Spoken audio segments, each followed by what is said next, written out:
ہرقل شاہ روم نے قریش کے قافلے میں ایک آدمی بلانے کو بھیجا، اور اس وقت یہ لوگ تجارت کے لیے ملک شام گئے ہوئے تھے، اور یہ وہ زمانہ تھا جب رسول اللہ صلی اللہ علیہ وسلم نے قریش اور ابو سفیان سے ایک وقتی عہد کیا ہوا تھا۔ جب ابو سفیان اور دوسرے لوگ ہرقل کے پاس ایلیا پہنچے جہاں ہرقل نے دربار طلب کیا تھا، اس کے گرد روم کے بڑے بڑے لوگ، علماء، وزراء و امراء بیٹھے ہوئے تھے۔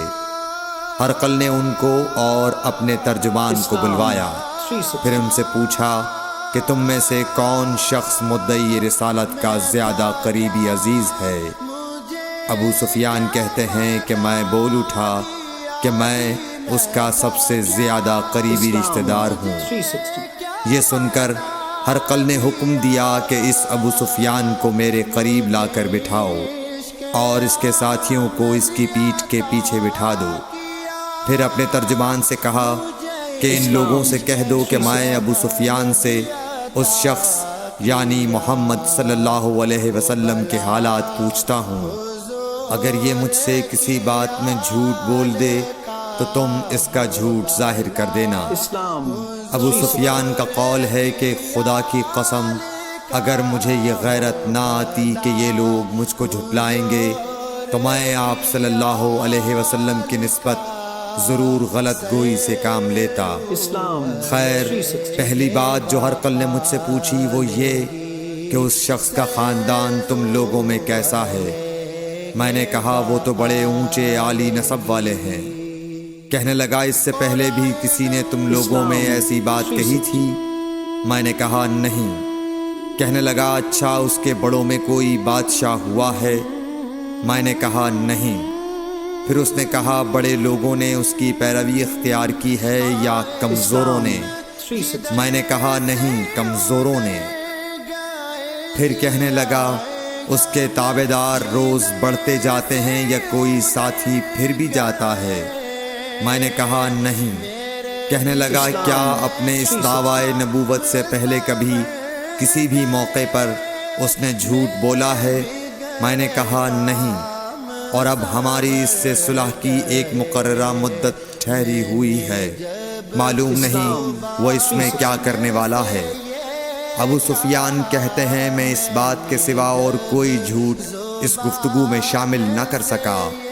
ہرقل نے کہا کیا تمہاری اس سے کبھی لڑائی بھی ہوئی ہے؟ ہم نے کہا کہ ہاں۔ بولا پھر تمہاری اور اس کی جنگ کا کیا حال ہوتا ہے؟ میں نے کہا لڑائی ڈول کی طرح ہے، کبھی وہ ہم سے میدان جنگ جیت لیتے ہیں اور کبھی ہم ان سے جیت لیتے ہیں۔ ہرقل نے پوچھا وہ تمہیں کس بات کا حکم دیتا ہے؟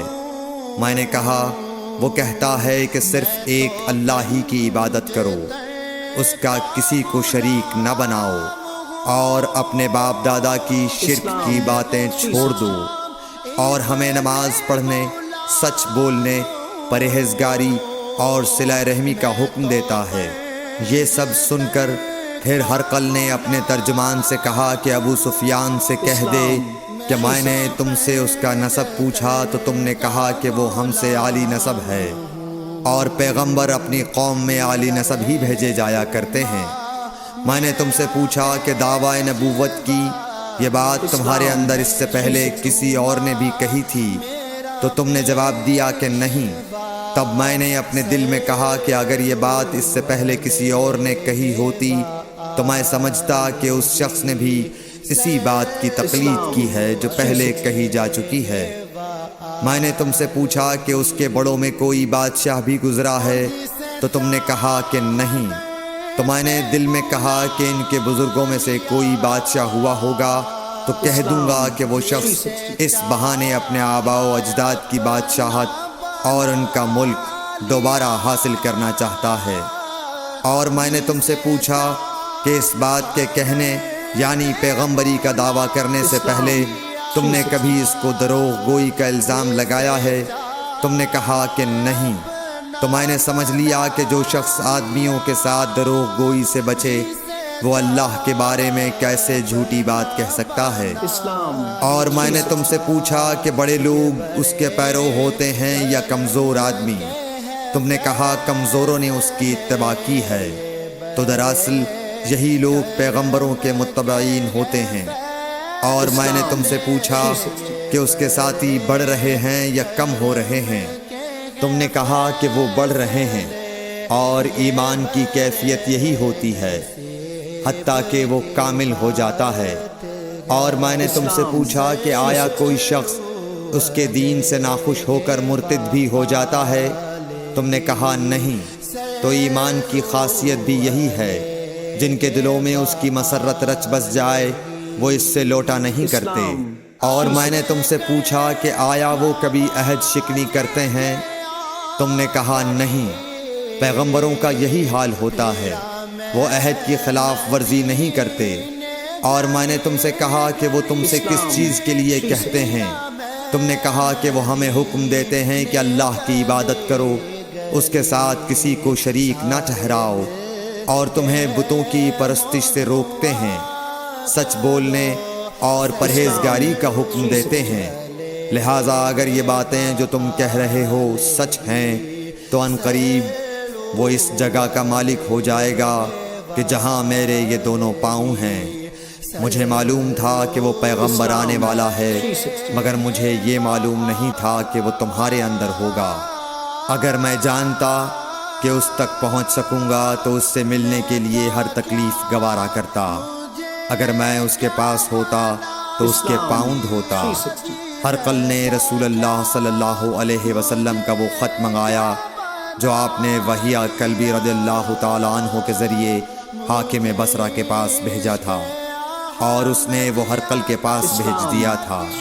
پھر اس کو پڑھا تو اس میں لکھا تھا، اللہ کے نام کے ساتھ جو نہایت مہربان اور رحم والا ہے۔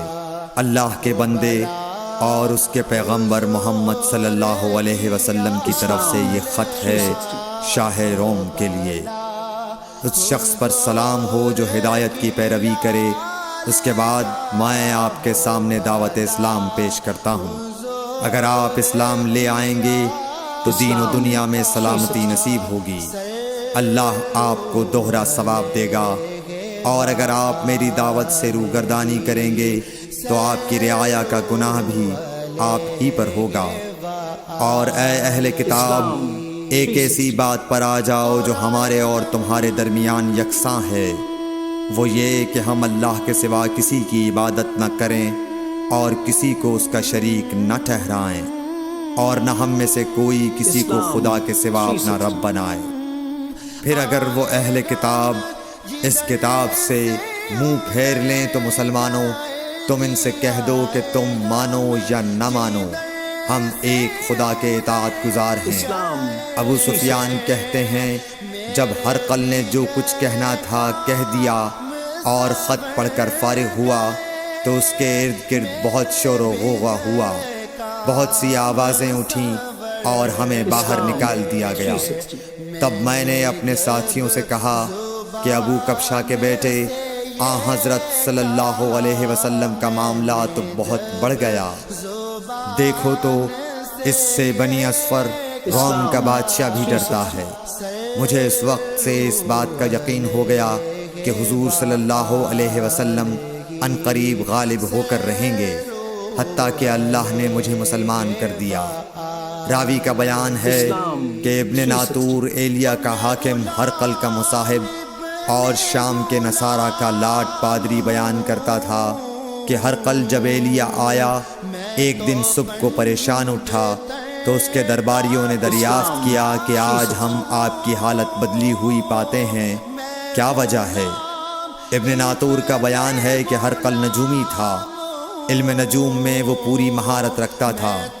اس نے اپنے ہم نشینوں کو بتایا کہ میں نے آج رات ستاروں پر نظر ڈالی تو دیکھا کہ ختنہ کرنے والوں کا بادشاہ ہمارے ملک پر غالب آ گیا ہے۔ بھلا اس زمانے میں کون لوگ ختنہ کرتے ہیں؟ انہوں نے کہا کہ یہود کے سوا کوئی ختنہ نہیں کرتا، سو ان کی وجہ سے پریشان نہ ہوں۔ سلطنت کے تمام شہروں میں یہ حکم لکھ بھیجیے کہ وہاں جتنے یہودی ہوں سب قتل کر دیے جائیں۔ وہ لوگ انہی باتوں میں مشغول تھے کہ ہرقل کے پاس ایک آدمی لایا گیا جسے شاہ غسان نے بھیجا تھا۔ اس نے رسول اللہ صلی اللہ علیہ وسلم کے حالات بیان کیے۔ جب ہرقل نے سارے حالات سن لیے تو کہا کہ جا کر دیکھو وہ ختنہ کیے ہوئے ہے یا نہیں۔ انہوں نے اسے دیکھا تو بتلایا کہ وہ ختنہ کیا ہوا ہے۔ ہرقل نے جب اس شخص سے عرب کے بارے میں پوچھا تو اس نے بتلایا کہ وہ ختنہ کرتے ہیں۔ تب ہرقل نے کہا کہ یہی محمد صلی اللہ علیہ وسلم اس امت کے بادشاہ ہیں جو پیدا ہو چکے ہیں۔ پھر اس نے اپنے ایک دوست کو رومیہ خط لکھا اور وہ بھی علم نجوم میں ہرقل کی طرح ماہر تھا۔ پھر وہاں سے ہرقل حمص چلا گیا۔ ابھی حمص سے نکلا نہیں تھا کہ اس کے دوست کا خط اس کے جواب میں آ گیا۔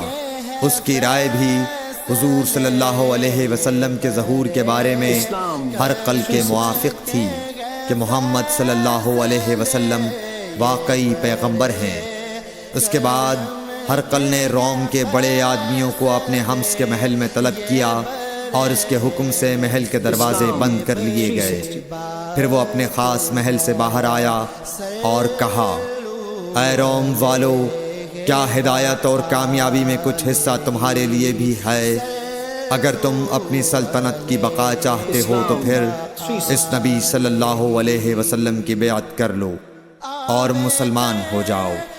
یہ سننا تھا کہ پھر لوگ وحشی گدھوں کی طرح دروازوں کی طرف دوڑے مگر انہیں بند پایا۔ آخر جب ہرقل نے اس بات سے ان کی یہ نفرت دیکھی اور ان کے ایمان لانے سے مایوس ہو گیا تو کہنے لگا کہ ان لوگوں کو میرے پاس لاؤ۔